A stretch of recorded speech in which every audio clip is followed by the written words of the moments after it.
I hope you can see this picture. What does this handle look like? Can you all see? Can you all imagine? So please imagine, for example, a surface like this, a very smooth surface like this. And what this handle does is, on this surface, I'm going to make a hole here. Make a hole here. And this hole, around this hole, I'm going to attach a tube that comes out and then comes down on the other hole and closes both holes. Do you see what I'm doing? Yeah. By doing so, I've closed both holes and I've obtained a closed surface. And that's one handle. In particular, if you have just a sphere to begin with, and then I drilled those holes and then closed those holes by attaching a handle, well, it's something that you can probably carry around. Yeah? But topologically, it's the same thing as a torus. Okay, in this case, this is fat, this is thin, but if you just rearrange the volumes, this is the same as, topologically the same as the torus. That's what I mean. And similarly, if you have that Riemann surface of genus G, you can draw it like this. It's the same thing. The only important thing is how many of those handles, or those what I called sort of places that you can hold, you have, and you have G of these, and you have G of those. Okay? Good. Well, an exercise then. Let's imagine a surface like this. Now, I'm sorry that you have to draw many pictures. Well, actually, I'm not sorry. That's why you're here for. But can you draw this picture very fast? It's going to be quite a challenge. I'll draw it and then explain what it is. What I'm drawing is effectively a cube, skeleton of a cube, but made from not wires, but cubes.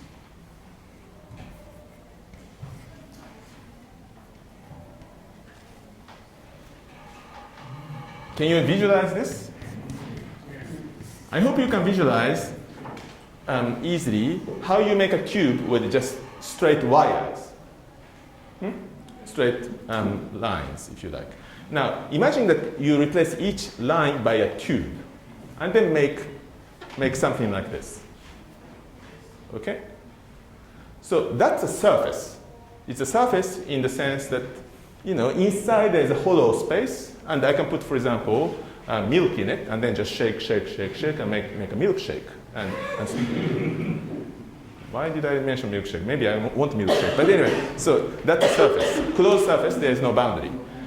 Question, this surface turns out to be one of sigma g's. Which one is it? How many holes or how many handles does it have? What's its genus?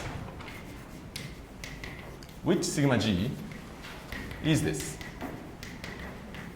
So I'd like to take a vote on this. Who thinks that it is sigma 0? What does sigma 0 mean? Do you remember? S2, so it's a sphere. Do you think it's just a sphere? No, it looks more complicated than a sphere, I hope. Yeah? So it's not sigma 0. Who thinks it's sigma 1? It's homeomorphic, you think, to a single torus. Who thinks it's sigma 1? Any takers? Nobody's taking? It's cheap. And, okay, we'll get there. Who thinks it's sigma 2? It's two copies of tori put together by connection. Who thinks it's sigma 2? Who thinks it's sigma 3? By the way, you have to vote for one of those, so you have to decide. Sigma 3? Sigma 4? Sigma 4, good. There are some takers. Sigma 4, excellent. And sigma 5, who thinks it's sigma 5? Hey? No? What does Nadia think? Sigma 5? Sigma 6? 6, that's interesting. Because it has 6 faces, probably. Huh? Is that what you think? Yes. You didn't vote. And you're saying, did you vote? Okay, thank you very much. Sigma 6, Sigma 7? Sigma 8?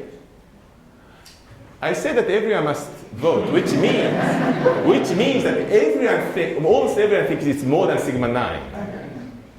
Is that what you think? I think you should have voted a little earlier. Huh? Which one would you like to vote for? Sigma?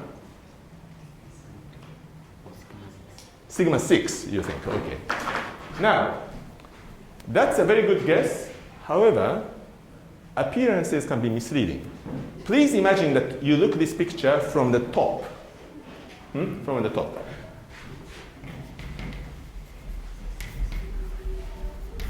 What would you see? You see this picture. Can you draw the picture of this as you see it from the top? This is what you would see.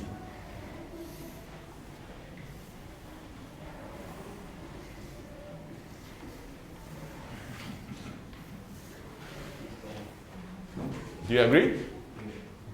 How many holes are there? 5.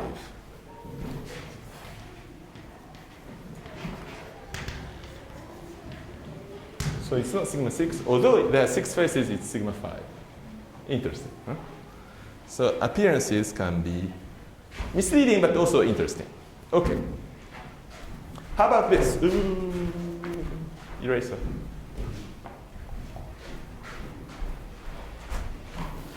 Another exercise.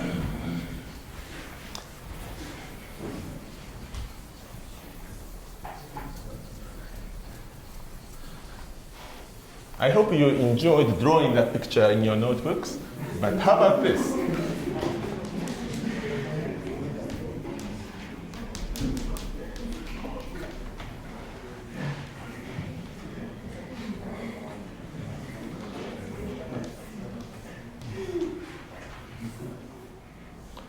Oops, sorry.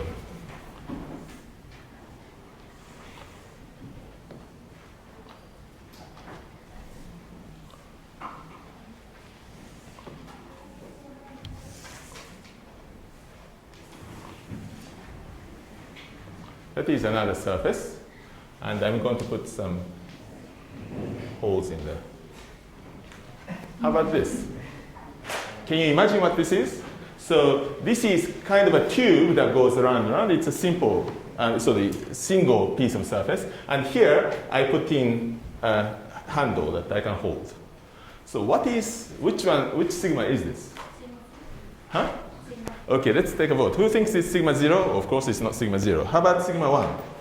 Sigma 2? Sigma 3? Okay, sigma 4? Sigma 5?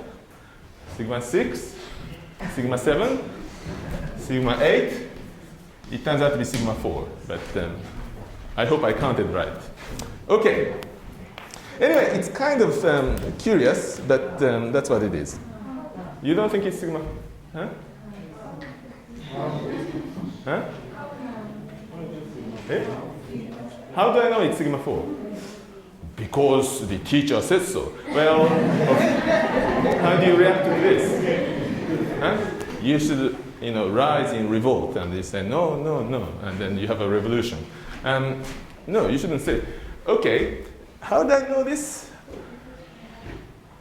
First of all, the fact that something is tangled up in space really does not matter.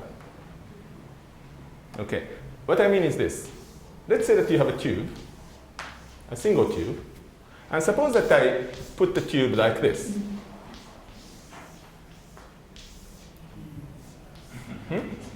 It's still sigma 1. Do you see? It's a single, oops, what am I doing? Something's wrong here. You see, you should be drawing good pictures, as somebody says all the time. I mean this.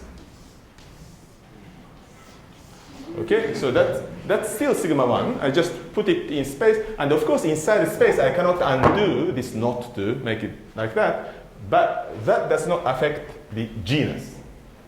It's the same surface, okay? Intrinsically and otherwise. So this knottedness does not matter. So in particular, you can unknot these things. I can take this off.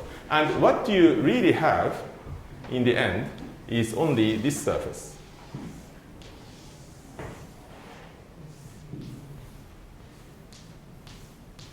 Do you see it's the same thing? And then 1, 2, 3, 4 handles, and that's sigma 4. Which one did you take off? Huh? Which one did you take off? What? Again? Yeah, if I can undo the knots. But because the knottedness does not has nothing to do with the genus. Knottedness has to do with how you represent that surface in space.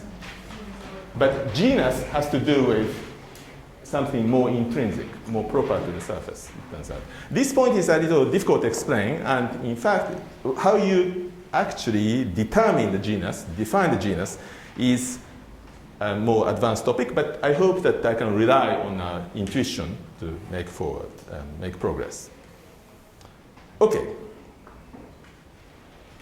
Now, shall I go there? Okay, let's go over here.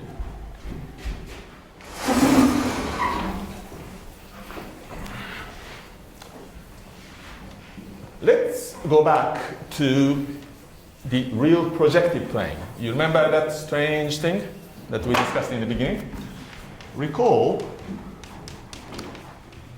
that the real projective plane is made how? Do you remember? RP2, the picture was this, is made by taking a sphere and with a hole and gluing a movie strip on this hole, closing it with a lid which is in the form of movie strip. Okay?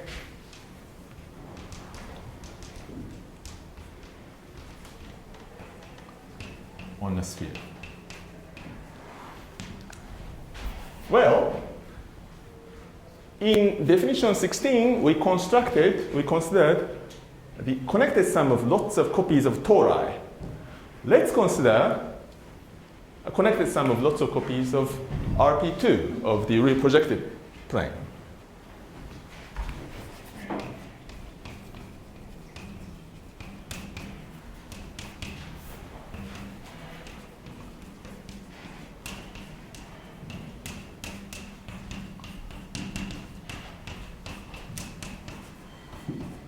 RP2. So what does it look like? For example, you can take 2 copies of RP2 and make it a connected sum. When you glue, what you get is something like this.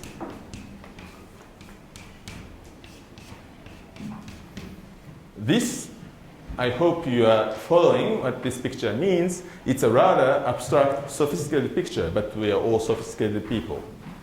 What we do is you take a sphere, you take out 2 holes, drill 2 holes, and then put a lid on each of those holes, not with a disc, but with a movie strip. That's what we do. And it's difficult to draw, but that's how it's represented by convention. Okay. Definition. Which is parallel to that sigma g. We shall consider a surface denoted by n sub g.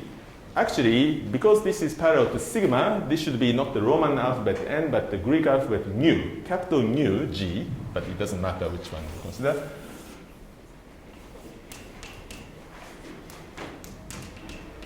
You take a sphere,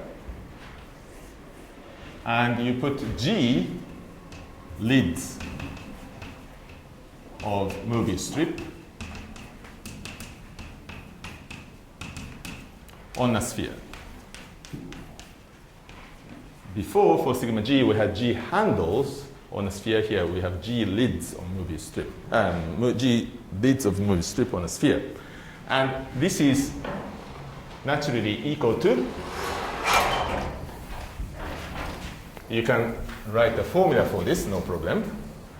Although it's difficult to visualize, it's lots of copies of RP2, connect some with RP2,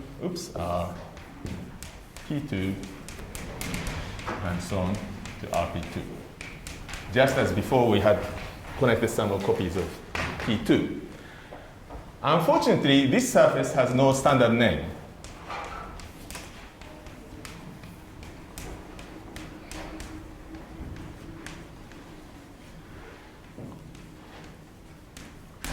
You might want to amuse yourself giving it a name, for example, the Monday surface. And, okay. Or Nadia surface, because this is N. Anyway, that's the surface. And we shall note that, as before, N0, by convention, if you have an empty summation, is by convention, you guessed, it's S2. And you'll see why we are putting these conventions, because later, when we do the surgery, S2s behave like 0, so we want to assign the 0 value to this one. And also, we note that N1 is simply equal to a single copy of RP2, just as before.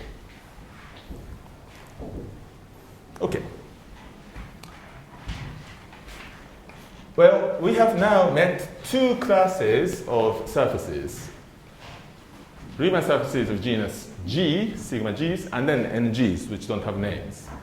It turns out that the former ones, sigma G's, are orientable, and the latter ones, NG's, are non-orientable. And that is the full set of all the surfaces that exist in the universe. That theorem was noticed and proved by Mr. Möbius himself. You thought Möbius was some strange alien from outer space, but in fact, he was a professor of mathematics in Germany. Why did he have such a strange name, Möbius? I don't know. But he worked in a large number of areas, including complex analysis, and you might have heard of Möbius transformations, sometimes called linear fractional transformations.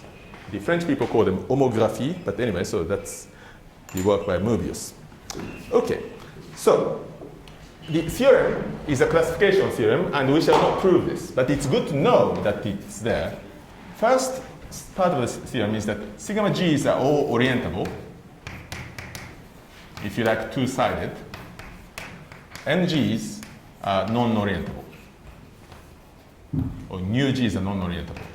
That's why I call them nu, because as in non-orientable. Okay. Also, every two-dimensional compact manifold, also known in ordinary English as surface, without boundary,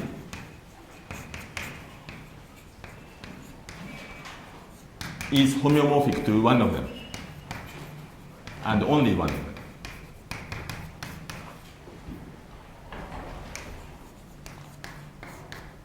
Sigma G or nu G. Thus, we have a full, complete classification of manifolds in dimension 2.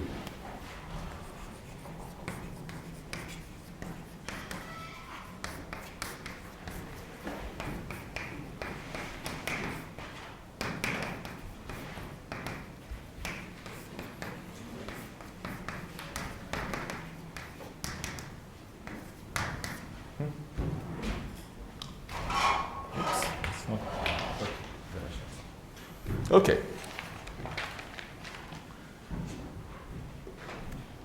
You might have met in the course of your mathematical studies, whatever your former degree was, physics, chemistry, engineering, computer science, what have you, biology. In mathematics, you might have met classification theorems. So you have some class of objects that are characterized by some properties, and you want to classify all those objects.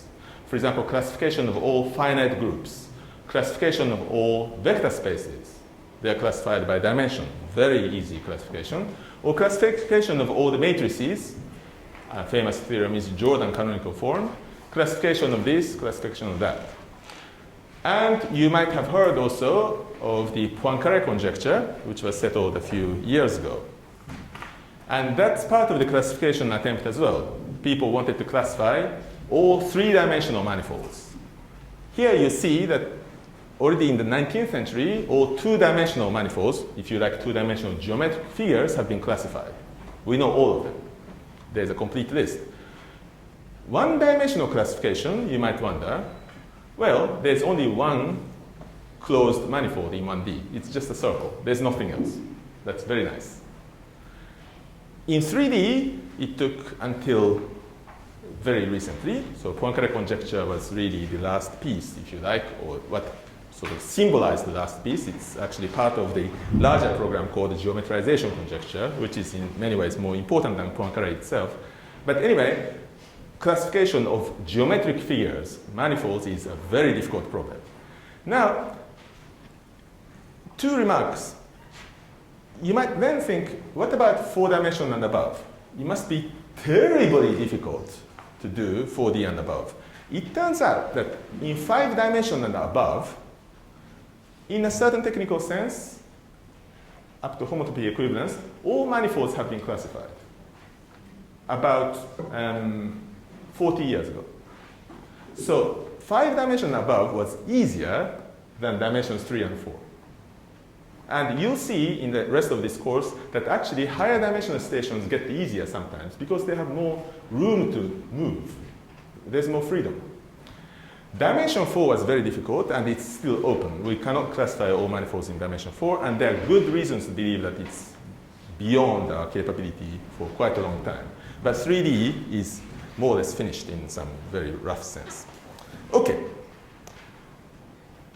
Okay? Good. Now, let's see a bit more examples so that we can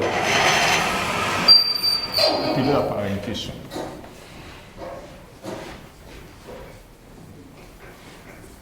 According to that theorem, due to Mr. Möbius or Herr Möbius, we should be able to identify any closed surface. Closed means compact without boundary. In case you don't know the word compact, don't worry. So all the surfaces that we have met, you remember the variety of manifolds that I discussed before I began the discussion today. We should be able to recognize them as one of the sigma g's or one of the nu g's and g's. So here is the first little quiz, example 20. Which one of the sigma g or n nu g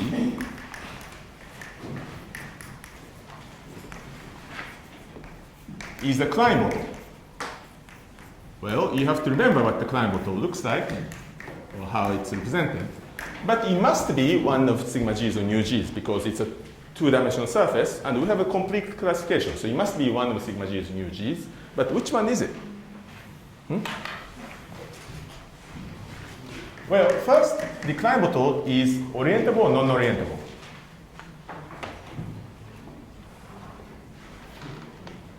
Does it have an inside and outside? Do you remember what the Klein bottle looks like? If you take a tube like this and then close it normally, you get a torus. And that's, of course, orientable because there's an outside and inside. But Klein bottle, you take a tube and close it by intersecting its own surface from the inside. It's a bit like the two-dimensional version of a Möbius strip. And you remember yesterday, we showed that if you slice the Klein bottle in its plane of symmetry, it splits into 2 copies of the Möbius strip. So Klein bottle contains a Möbius strip in it. Therefore, it must be non-orientable. Möbius strip that has only one side. So it is non-orientable.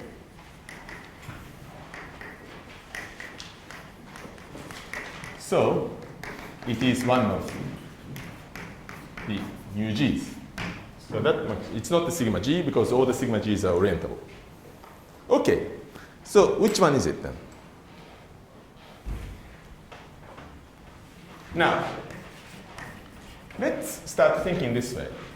Let's recall that if you take a Möbius strip and then glue it to a disk,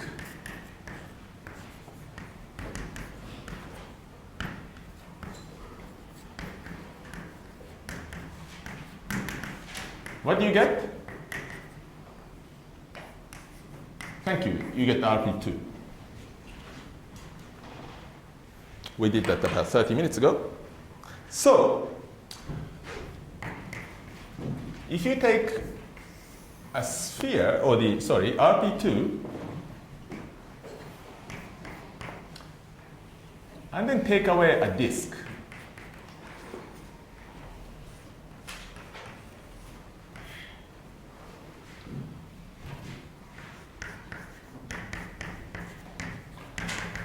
minus a disk, what do you think this is? Is that? It must be, if you put the movie strip on the disk, you get RP2. So if you take away a disk from RP2, you get? You get the movie strip, of course. Yeah. Mobius plus disk is RP2. RP2 minus disk is a movie strip. Okay. So this is good news, because what do we get if I do this? Those are two copies of that picture. RP2 minus disk, RP2 minus disk, and then I glue together those two boundaries. You get the connected sum of two RP2s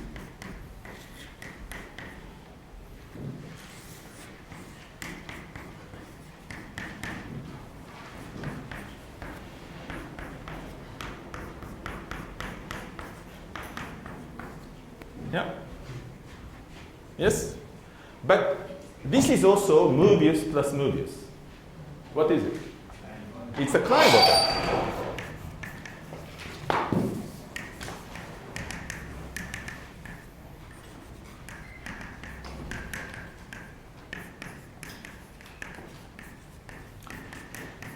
So, Klein bottle is, and which one? Two copies of RP2. So we now know that Klein bottle is indeed on that list, as hopefully we were confident. Okay. The fact that this is a Klein bottle, I think, was explained in example 11 yesterday, so that you can make a reference to it backward in time. Okay. You see, we are drawing lots of pictures, and in fact, we are already drawing lots and lots of sophisticated pictures, monsters in obscure parts of the universe. But all those surfaces do exist and are legal citizens of the world of mathematics. And they do appear in very surprising applications. Okay, another picture of Klein bottle. So we have now several pictures of a Klein bottle, the original one, and then as M2, in other words, the connected sum of RP2 and RP2. Another picture of Klein bottle, which we'll often use,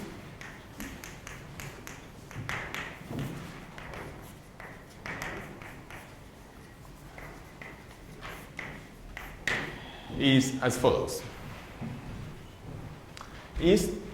Let's start with this rather primitive version of the Klein bottle, picture of the Klein bottle. Yeah, you can see that it's a Klein bottle. You have a tube, and then you cut across itself and then glue it back to close. Let's think of this in the following manner. I'm going to flatten the bottom, and then I imagine this tube which mysteriously goes inside, and then is about to connect, and there's a hole here. So if I connect these two things, that's a Klein bottle. Okay? But you see, if I connect it this way, you can picture the Klein bottle in this fashion.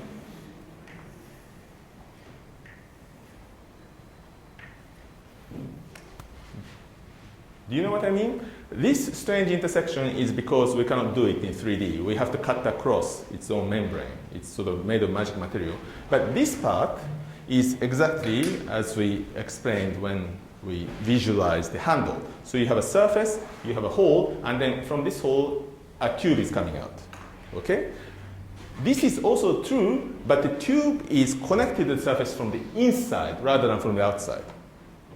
Yeah, Klein bottle being non-orientable, it started on the outside, but magically it can get into inside and then connected from the inside. So, okay, if I put my finger in here, I can go into this tube. Yeah? But here, if I grab it, I cannot access what's inside. You can see? So inside and outside, although in fact there is no inside and outside.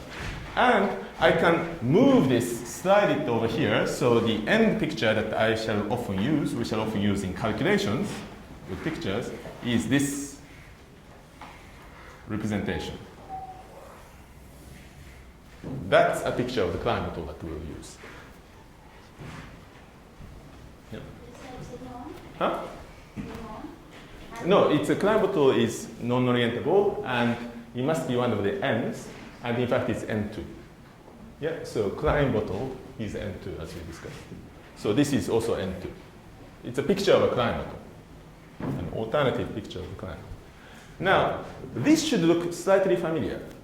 Indeed, you see, here what we have is a handle that starts on the outside, and then somehow mysteriously goes inside and then connects to the surface from the inside. If I have a handle which is more normally behaved, starts from the outside and connects to the surface back on the outside, like this, as I called it, something that you can carry.